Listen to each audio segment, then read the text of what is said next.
माँ की आगोश वो महफूज पनाहगाह है जहाँ बच्चे खुद को हर खतरे से महफूज समझते हैं, लेकिन जब ये पनाह छूट जाए तो जिंदगी की डोर भी हाथ से निकल जाती है।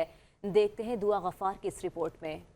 माँ की आगोश बाबे हरम है। बच्चे माँ से चंद लम्हे दूर क्या हुए, मौत ने उन्हें अपनी लपेट में ले लिया। शहरियों ने इस वाक़े पर गहरे अफसोस का इजहार किया है। बच्चे बहुत छोटे होते हैं, हमें नहीं पता कि इर्द गिर्द का माहौल क्या है और हमारे इर्द गिर्द कौन किस तरह का शख्स है, उसकी क्या सोच है, हम नहीं जानते। तो हमें अपने बच्चों का ख्याल रखना चाहिए और उनको अकेले नहीं छोड़ना चाहिए।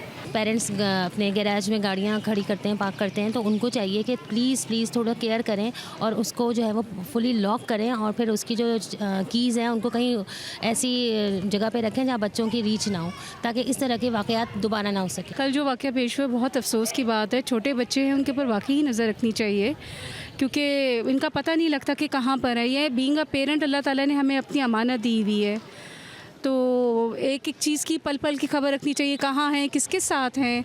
और ये गाड़ी हो गई, बाइक हो गई या साइकिल्स हो गई, ये तो बच्चों की एक्सेस में होनी नहीं चाहिए इनकी चाबियाँ।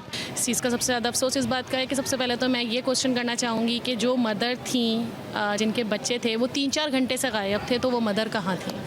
वो फादर से अच्छे चलें जॉब वगैरह पे होंगे, बाकी पूरे मोहल्ले वाले भी कहाँ थे? अगर वो 3-4 घंटे उन्होंने, बच्चों ने कुछ तो कोशिश तो की होगी ना, कुछ तो बजाया होगा, कुछ तो एक आवाज़ तो हुई होगी। और सबसे बड़ी बात कि माँ का दिल नहीं धड़का कि मेरे बच्चे किसी तकलीफ़ में हैं।